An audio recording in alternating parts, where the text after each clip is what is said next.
Assalamualaikum warahmatullahi wabarakatuh.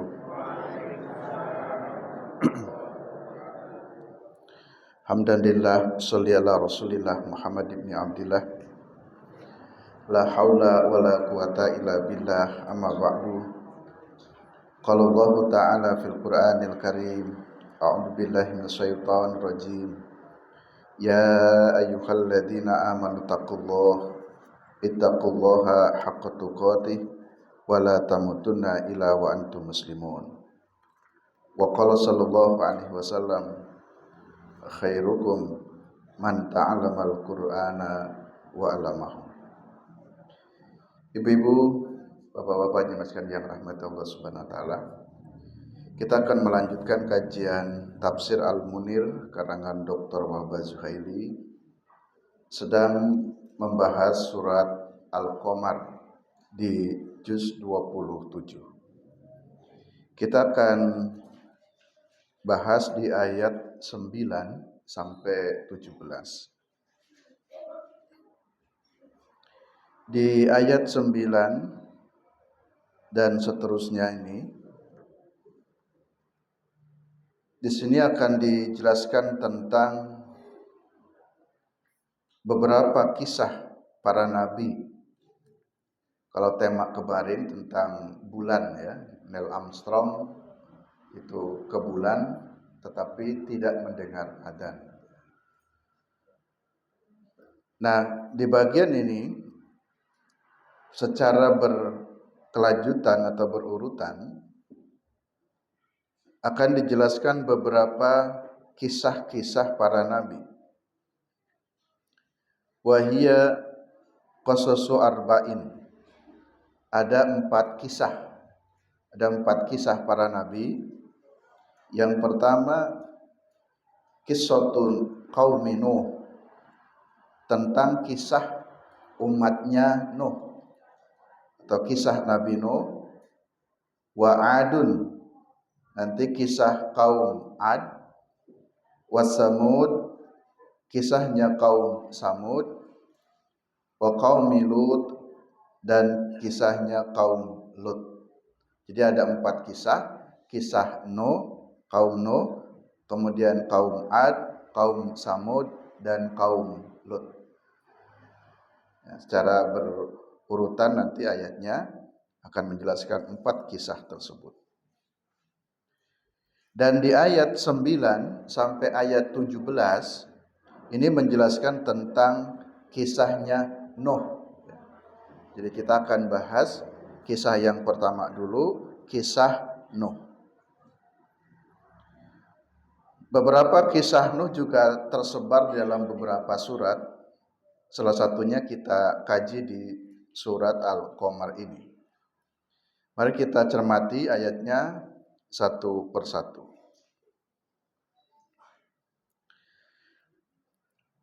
Kadzabat qablahum qaumun Nuhin fakadzabuhu abdana wa qalu majnunun wajdujir.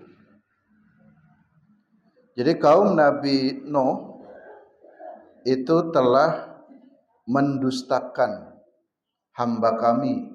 Hamba kami di situ maksudnya Nuh. Jadi kaumnya Nuh itu telah mendustakan nabinya, itu Nuh. Mereka berkata kalau Nabi Nuh berdakwah itu ya mengejek, qalu berkata, maksudnya mereka mengejek dengan ungkapan-ungkapan yang tidak pantas. Nuh dikatakan majnun, gila. Jadi dikatakan Nuh itu orang yang majnun, kemudian wajdujir, dan orang yang diusir dengan ancaman. Nah itulah kebiasaan orang-orang kafir, dan itu berlaku kepada semua umat manusia hingga Nabi akhir zaman pun, Nabi Muhammad SAW pun itu sering dikata-katain majnun. Ya. Jadi orang yang majnun. Ini sama dulu. Ya. Sehingga di sini Allah menceritakan ini khususnya kepada Nabi ya, dan umumnya kepada kita semuanya untuk memberikan informasi bahwa ayat maksudnya kadzabat qabla qaumika ya Muhammadu bi rasuli qaumin. Jadi wahai Muhammad, dulu umat-umat sebelummu pun itu sudah mendustakan para nabi dan rasulnya. Salah satunya adalah ini kaum Nuh. Fa innahum kadzabu abdana Nuhan alaihi salam. Mereka kaum tersebut telah mendustakan kepada Nuh alaihi salam. Mereka menuduh atau menganggap Nuh itu majnun.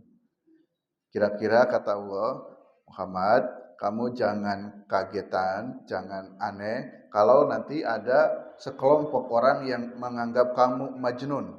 Kalau ada orang yang ngata-ngatain kamu dengan kalimat yang tidak baik, yang majnun itu. Karena di dalam kisah sebelumnya pun ada satu kaum, itu kaum Nuh pun menganggap kepada Rasul dan Nabinya itu adalah majnun. Bapak Ibu jemaskan yang rahmati Allah SWT, muddatu da'watim ilal iman alfu sanatin ilal khamsina amah. Jadi Nabi Nuh berdakwah itu kurang lebih ya, alfu sanatin 1000 tahun. Jadi Nabi Nuh itu berdakwahnya 1000 tahun. Ila khamsina aman, kurang 50. Berarti 1000 kurang 50 berapa? 950 tahun. Yang sering kita kenal usia Nuh itu 950 tahun. Kalau bahasa di sini adalah muddatu da'watihim ilal iman. Masa dakwahnya Nuh itu 950 tahun. Kalau ini murni dari dihitungnya dari masa dakwahnya saja 950 tahun, mungkin sebelum jadi nabi atau sebelum berdakwah berapa tahun sehingga usia Nuh itu ya bisa saja sekitar 1000 tahunan. Jadi umat dulu itu Bapak Ibu Jemaah sekalian umurnya panjang. Ya, 1000 tahun. Ya katakan saja di sini disebut 950 tahun. 950 tahun. Tapi kalau umat akhir zaman nggak ada yang ratusan. Kalaupun ada sekarang ini sudah sangat sedikit sekali. Mohon maaf ibu-ibu, bapak yang ngaji di sini ada yang sudah 100 belum ya?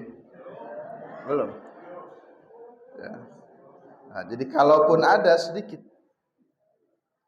Karena nabinya saja 63. Sehingga di dalam hadis banyak disebutkan tidak akan jauh dari umur nabinya. Jadi kalau nabi 63 ya nanti bonus-bonusnya 73 atau 83. Jadi yang 100 tahun itu sudah jarang sekali.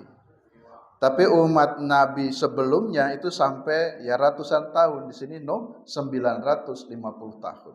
Kita genapkan saja umpamanya 1000 tahun usianya. Coba Bapak Ibu bayangkan, orang hidup selama 1000 tahun. Ya. Kalau beramal soleh, alhamdulillah. Tapi kalau kemudian maksiat, durhaka, wah numpuk dosanya dilakukan selama 1000 tahun. Tapi kalau umat akhir zaman, mohon maaf, andai kata maksiat pun usianya hanya 60 tahun umpamanya ya. Dosa yang dilakukan mungkin dari umur 60 tahun umpamanya 40 tahun. Tapi umat dulu bisa saja 1000 tahun yang buruk-buruk itu bisa banyak sekali dosanya. 1000 tahun dia berbuat maksiat.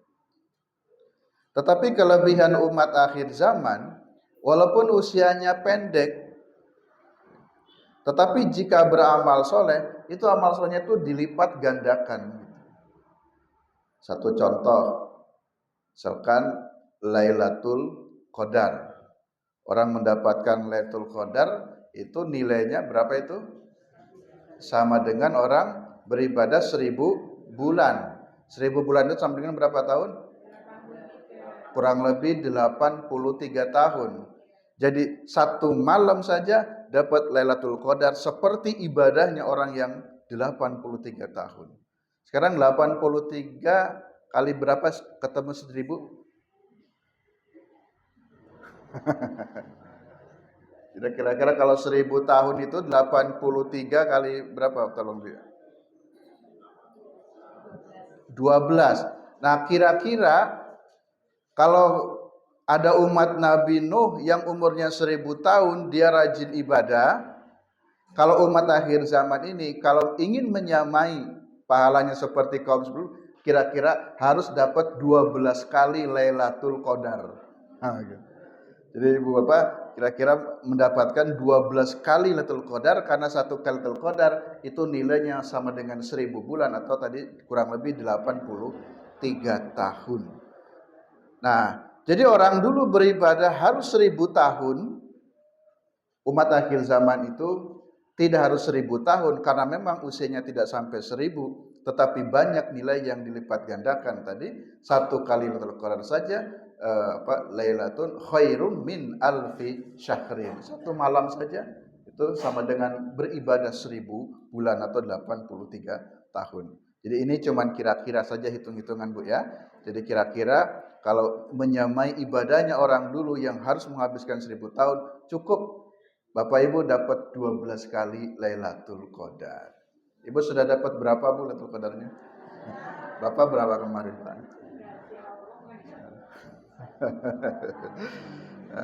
Ya Allah ya.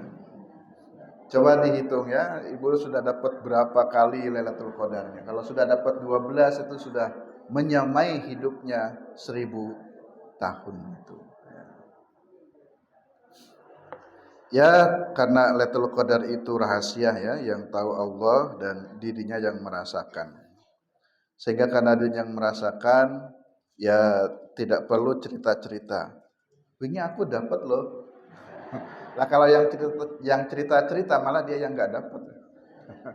Karena yang dapat itu malah dia nggak tahu karena itu rahasianya dan mungkin akan semakin tawadu toh. Baik. Ini ayat yang pertama, jadi diinformasikan oleh Allah bahwa dulu umatnya Nabi Nuh itu selalu mendustakan dakwahnya Nuh yang kurang lebih 950 tahun. Ayat berikutnya, ayat yang ke-10. Fada'a rabbahu anni maglubun fantasir. Maksudnya fada'a Nuhullah rabbahu qailan inni dha'ifun mim muqawwamati haula'i fantasir wantaqim li minhum biiqabi min indik. Nah, Ibu Bapak jemaah sekalian, di ayat yang ke-10 ini singkat riwayat ya. Jadi Nuh itu berdoa kepada Allah. Bahasa lain tanda kutip, mohon maaf ya, bukan menegatifkan kepada Nabi. Jadi Nuh ini sudah merasa kesal kira-kira begitu. Diajak beriman umatnya tidak mau, bukannya mau malah ngejek. Akhirnya pada tingkat tertentu Nabi Nuh itu berdoa kepada Allah. Yang inti doanya itu ya, inni dhaifun, saya sudah tidak mampu lagi. Saya sudah tidak kuat. Ya, masalah sudah kurang sabar, wah begini terus ya Allah kok saya tidak kuat ini ngadepi kaum yang seperti ini. Saya tidak kuat. Inni dhaifun ya Allah, saya lemah untuk menghadapi mereka. Oleh karenanya fantasir, berilah pertolongan kepadaku. Bahkan bukan hanya fantasir ya, di dalam beberapa riwayat itu Nuh meminta doanya kepada Allah supaya dibinasakan kaumku itu. Jadi minta dibinasakan. Dan memang para nabi dan rasul sebelumnya itu setiap ada hal-hal yang memang itu durhaka, menentang Allah dan Rasulnya, nanti Rasulnya berdoa supaya dibinasakan, maka dibinasakanlah. Jadi umat-umat terdahulu dibinasakan langsung di hari itu juga, maksudnya di dunianya. Tapi kalau umat akhir zaman, ya durhakanya sebesar apapun tidak langsung dibinasakan, tetapi nanti dibinasakannya langsung di akhirat. Nah, sehingga di sini Nuh berdoa, fada'a rabbahu, Nuh berdoa kepada Allah, Ani maglubun, kami ini, aku ini, kata Nuh, orang yang lemah, tidak bisa lagi untuk menghadapi mereka. Oleh karenanya, fantasir, berilah pertolongan. Yang kemudian Bapak Ibu, nanti kita mendengar kisah banjir. Ya. Jadi ada banjirnya yang menimpa kepada kaum Nuh. Itu sebagai jawaban atas doa Nuh. Ayat 11. Fafatahna abwabas samai bima'in munhamir. Lalu kemudian Allah mengabulkan doa Nuh. Di sini memang sepertinya isi doanya buruk, ya. Jadi meminta membinasakan. Kalau dalam beberapa hadis kan kita dilarang untuk melaknat, dilarang untuk membinasakan. Doanya sudah begitu.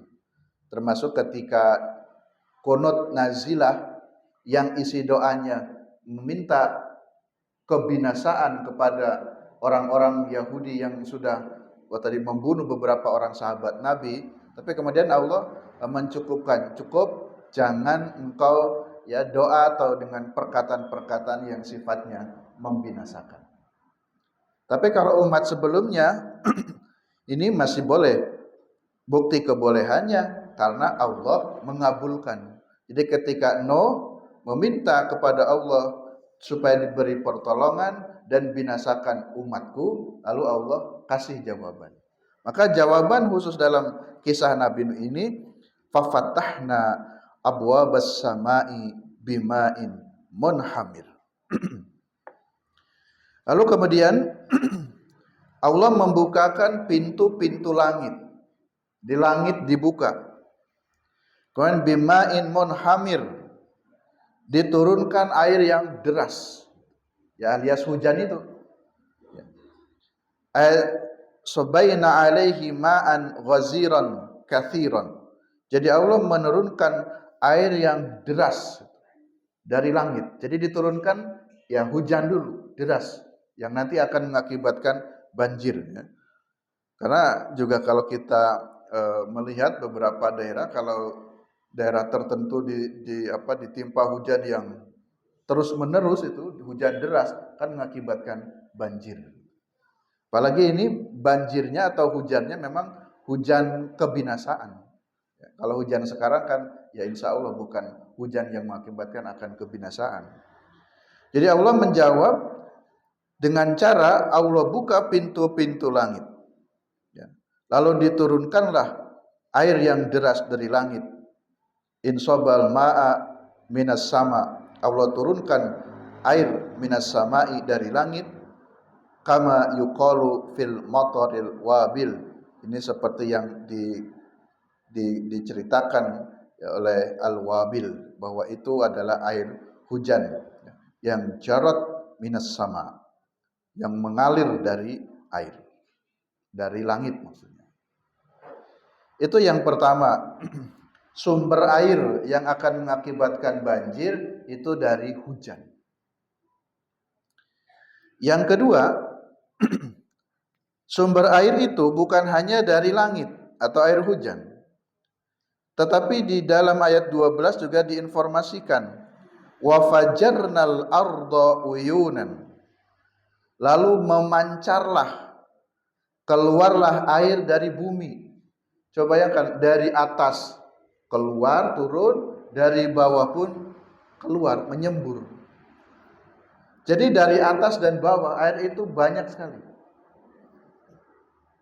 Kemudian kedua sumber tadi, air yang dari langit dan air yang dari bumi, faltaqal ma, ketemu dua air itu. wah tambah banjir. Orang dikasih hujan yang deras saja bisa mengakibatkan banjir, ini ditambah lagi dari dua sumber, dari langit dan dari bumi. Lalu kemudian dua air itu menyatu, ya, bareng-bareng akan menghancurkan atau membinasakan kaumnya Nuh. Jadi wa fajjarnal arda uyunan, Allah menyemburkan air dari bumi, faltaqal ma, lalu bertemulah air itu, ala amrin qad qudir, jadi dengan yang meluap-luap sesuai dengan yang qudir, yang telah ditetapkan. Ayat maksudnya wa ja'alnal arda kullaha uyunan faltaqal ma'as sama wa ma'il ardi ala amrin. Akhirnya kedua air yang berasal dari langit dan di bumi pun bertemu bareng-bareng, ya. Ya, kalau mau menyerang itu mau menyerang, ya, bertemu bareng-bareng. Kamu datang dari sana, saya dari sini, nanti ketemu di mana, lalu datang air yang begitu besar, ya melebihi tsunami, berarti besar sekali. Kemarin juga baru ada gempa di mana? Filipina, ya, yang lumayan besar sekali. Jadi kelihatan goyangan bumi itu kencang sekali. Karena bumi digoyang, itu air laut kan meluap, jadilah tsunami. Dan banjir Nuh itu kalau kita bayangkan dengan yang apa terjadi di akhir ini, maksudnya yang kita tahu seperti tsunami di Jepang itu, tsunaminya sangat besar, mungkin banjirnya Nuh itu lebih besar daripada itu. Karena nanti bisa menenggelamkan ketinggian gunung. Kalau kita pernah melihat berita tsunami di Jepang yang itu luar biasa besar, orang-orang masih naik di atas itu gedung-gedung yang tinggi, selamat. Tapi nanti banjirnya Nuh itu, orang naik ke atas bukit pun tetap tenggelam. Berarti bayangkan itu banjirnya betapa besarnya itu, melebihi tadi tsunami yang pernah terjadi, ya, di muka bumi ini. Sebagian ulama ada yang mengatakan, Bapak Ibu, banjir yang terjadi pada masa Nuh itu apakah banjirnya lokal atau banjirnya universal? Ya. Kalau banjirnya universal, seluruh muka bumi, seluruh dunia, habislah semua makhluk. Tapi sebagian mengatakan, ya banjirnya bukan universal seluruh muka bumi, tapi hanya daerah negeri di mana Nuh dan kaumnya berada. Dan memang satu negeri itu dibinasakan. Nanti dalam surat yang lain, ganti generasi. Jadi potong generasi, cara potong generasinya dibinasakan. Tapi kalau sekarang ini kesulitan memotong generasi itu. Karena dulu ada tokohnya yang jahat, nanti generasi berikutnya anak buahnya juga melanjutkan, terus anaknya melanjutkan, terus siapa.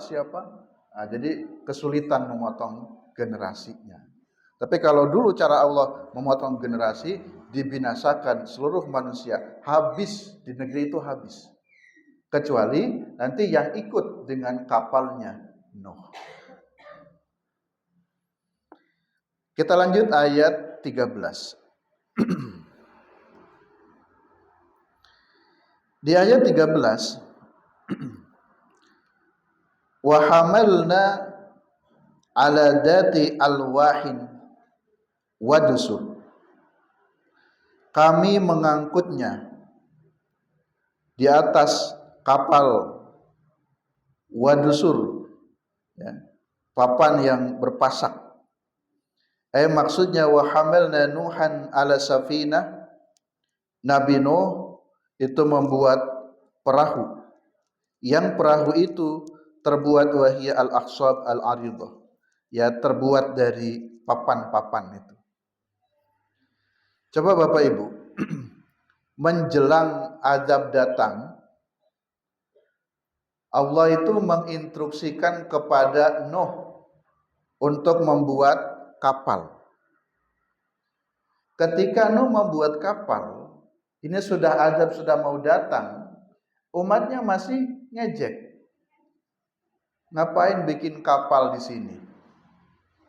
Coba Bapak Ibu, bikin kapal besar di Karangkajen, buat apa coba?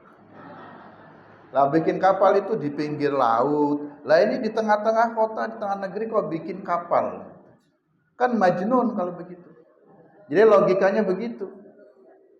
Kalau Bapak nggak percaya, silakan saja bikin kapal. Di pekarangan, cari pekarangan yang besar, bikin kapal besar. Terus orang kan bertanya, buat apa Pak bikin kapal? Ini jaga-jaga kalau ada banjir besar. Lah kita bukan nabi. Kalau Nuh nabi, memang diinstruksikan oleh Allah. Tapi sungguh pun demikian, itu kaumnya tetap ngejek. Itulah majnun.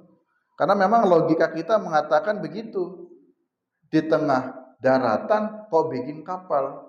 Kalau nggak dikatakan majnun bagaimana? Tapi kan ini bukan karena majnun, ini adalah wahyu.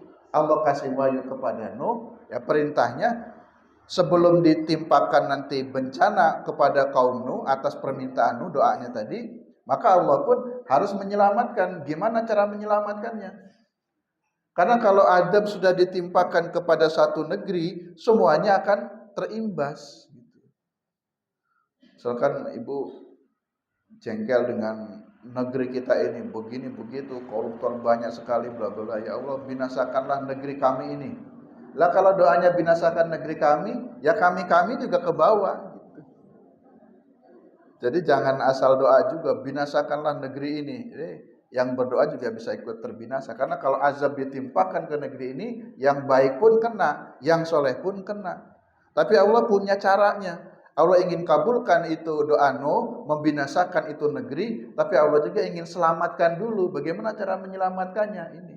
Kalau kita kan nggak dapat rekomendasi dari Allah, cara menyelamatkannya gimana? Kalau doanya sih mau saja binasakan orang-orang yang jahat di negeri ini. Nah Allah kasih cara, buatkan kapal dulu, instruksikan kamu buat kapal. Ya pokoknya Nuh manut karena itu wahyu ya, itu cara Allah menyelamatkan sebelum nanti banjir datang.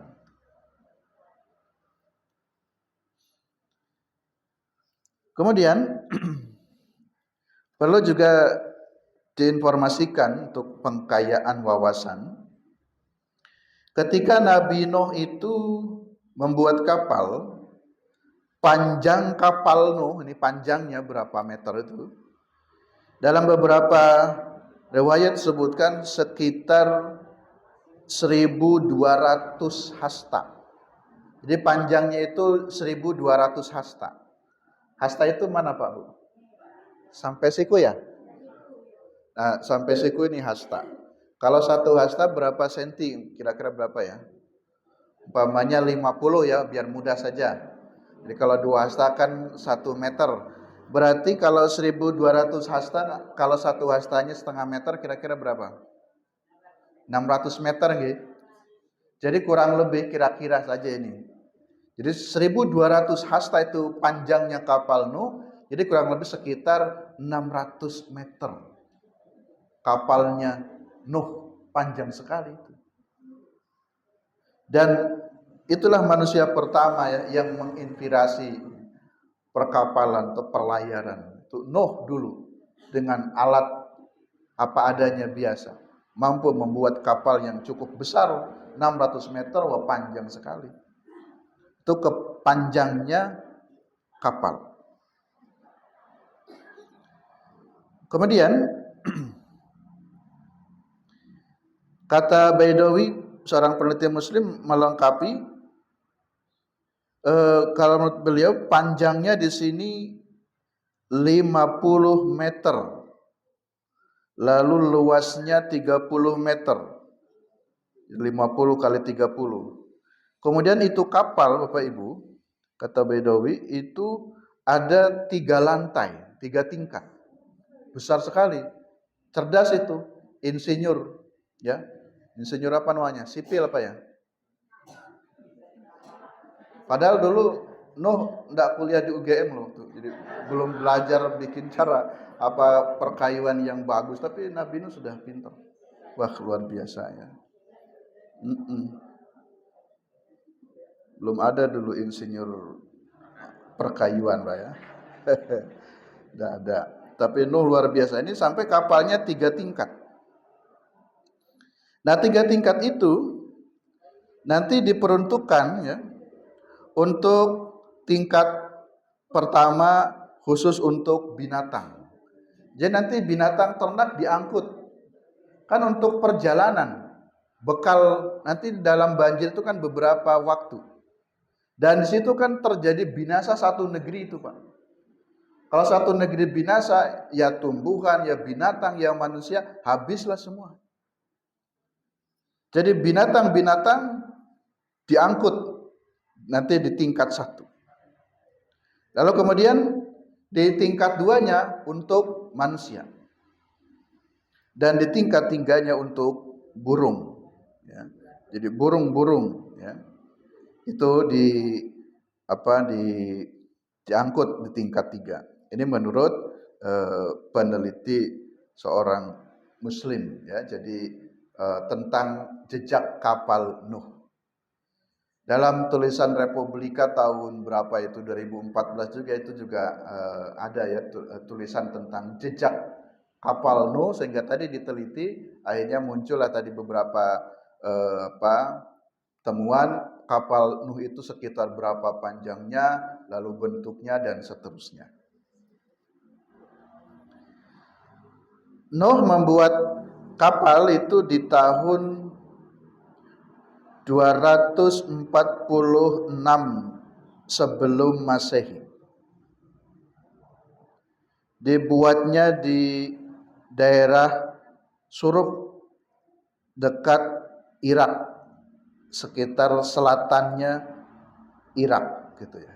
Jadi kira-kira mungkin di daerah Irak atau Iran sekitar sana, disitulah kira-kira Nabi Nuh berada, dan di situ pula kira-kira banjir terjadi.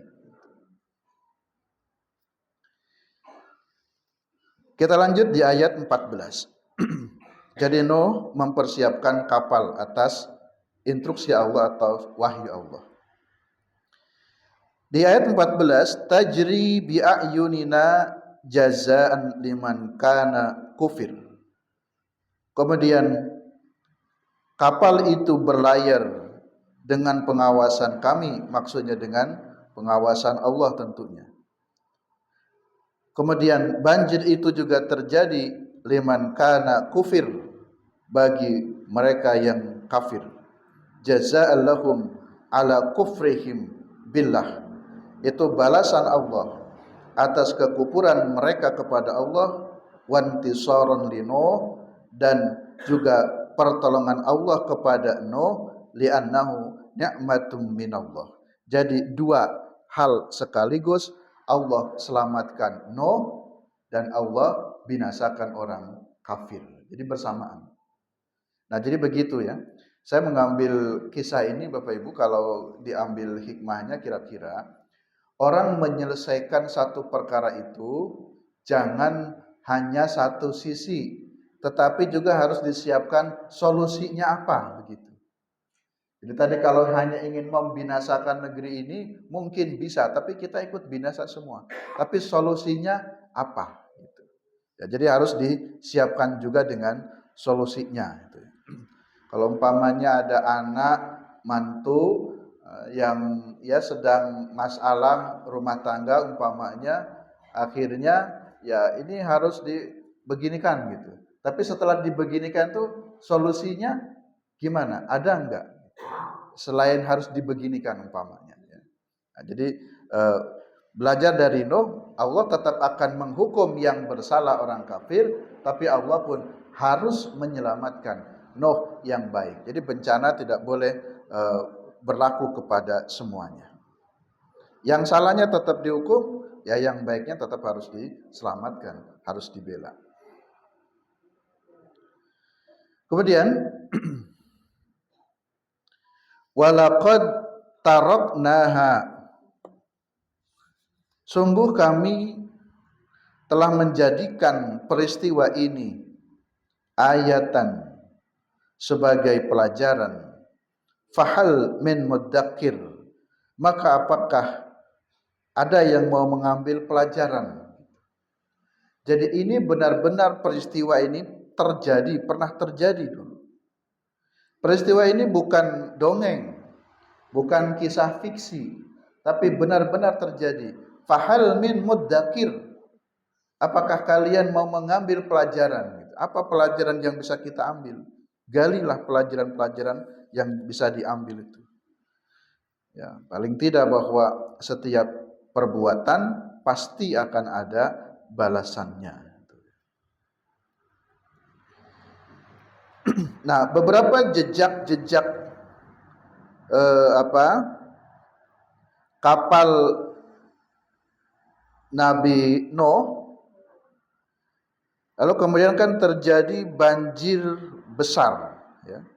Terjadilah banjir besar, satu negeri itu binasa semuanya, termasuk istri dan anaknya Nabi Nuh pun binasa. Nah, dalam bacaan yang lain, mungkin ibu tahunya cuman Kan'an ya, jadi istrinya binasa dan anaknya juga Kan'an itu binasa. Tapi Nuh itu juga punya anak selain Kan'an.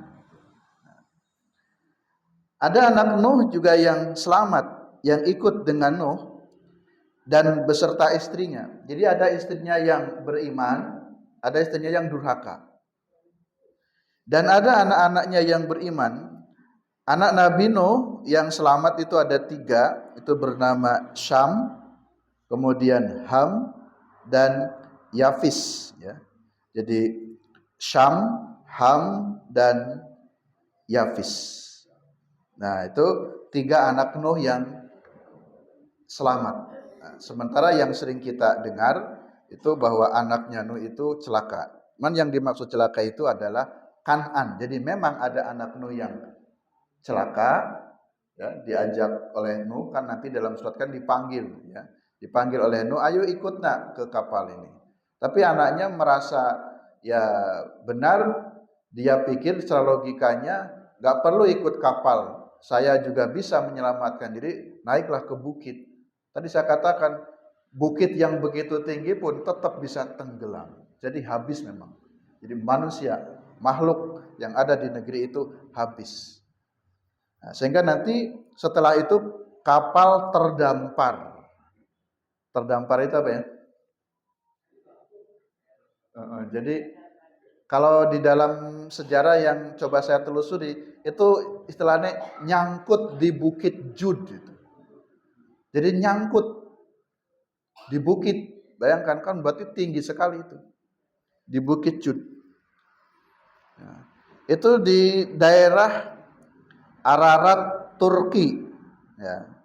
Perbatasan dengan Irak. Tadi kan Nuh kan ada di Irak itu, juga banjirnya besar, kan kapal ya kemudian dengan air yang begitu deras sampailah terdampar nanti di bukit ya di daerah Ararat Turki. Dan yang menarik, pemerintah Turki itu tahun 3500 itu mengumumkan bahwa menemukan kapal Nuh. Itu diumumkan tahun 1979. Ya. Jadi ada jejaknya. Jadi di perbukitan itu ada jejaknya kapal Nuh. Nah, demikian sebagian informasi yang saya temukan atau bacaan yang saya temukan. Nah, tadi yang selamat itu ada istrinya Nuh dan ada anaknya Nuh 3 orang. Ditambah lagi dengan orang-orang yang beriman. Ikut, kalau kata Ibnu Abbas itu ada sekitar 80 orang. Jadi yang menjadi pengikut Nabi Nuh ada sekitar 80 orang, dan 80 orang itu ikut naik ke kapal. Yang tadi di tingkat 2 ya, lantai 1 untuk apa tadi? Binatang-binatang, nanti untuk lantai 2-nya untuk manusia. Nah, itu ada sekitar 80 orang. Itu menurut riwayat Ibnu Abbas. Itu jamnya jam berapa Bu ya?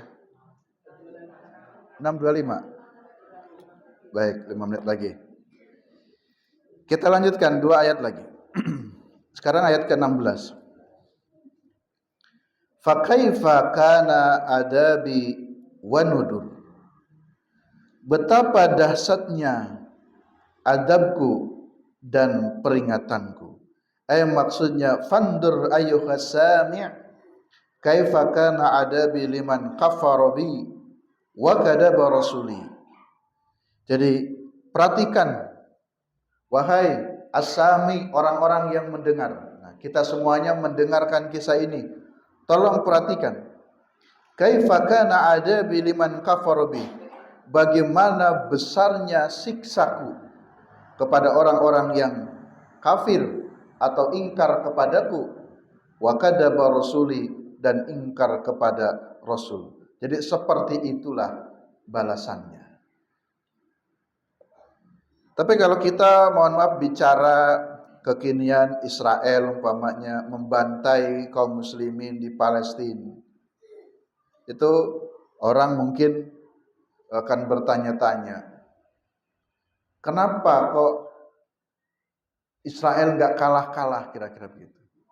Kenapa kok orang Palestina, orang Muslim kok masih begitu terus, dibinasakan terus?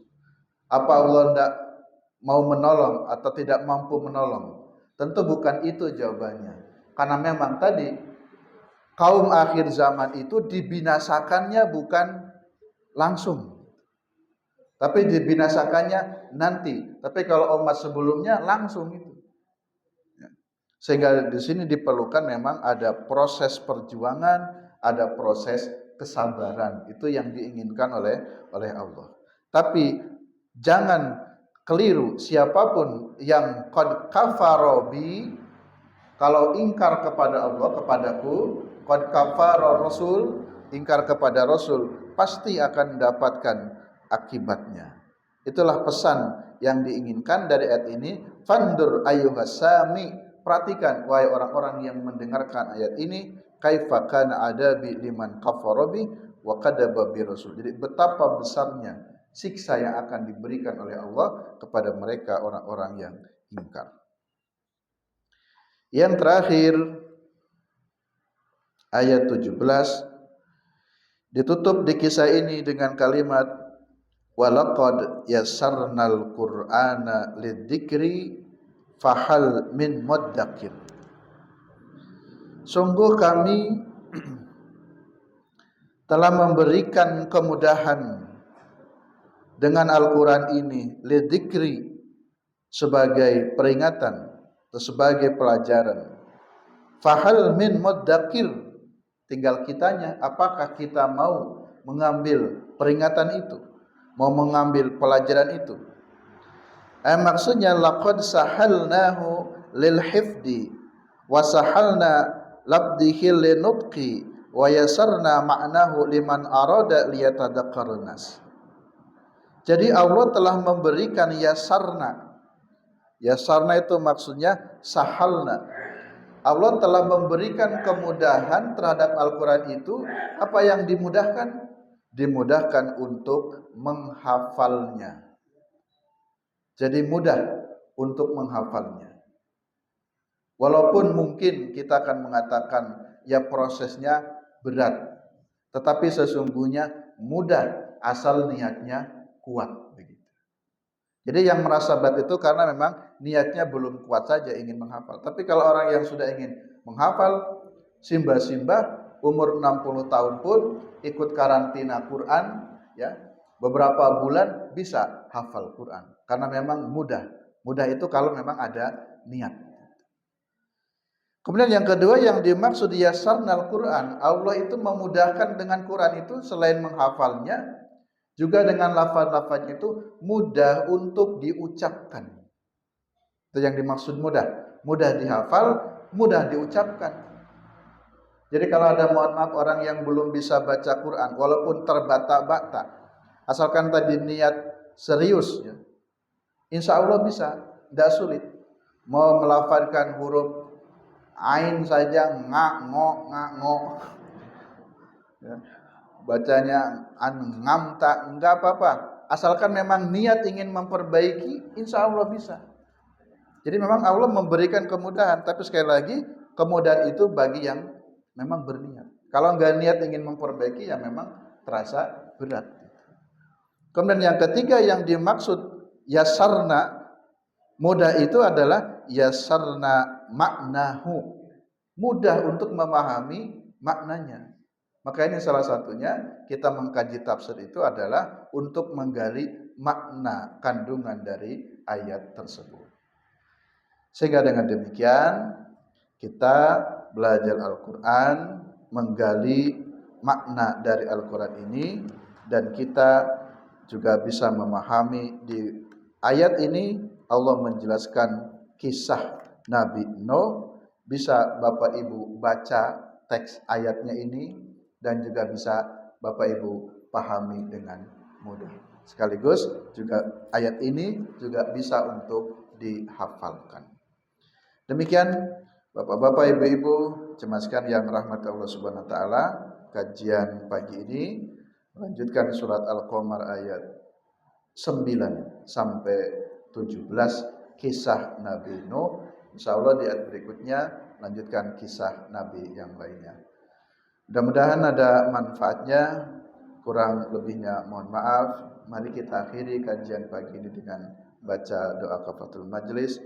Subhanakallahumma wa bihamdika asyhadu an la ilaha illa anta astaghfiruka wa atubu. Alhamdulillahirabbil alamin, billahi taufik wal hidayah. Assalamualaikum warahmatullahi wabarakatuh.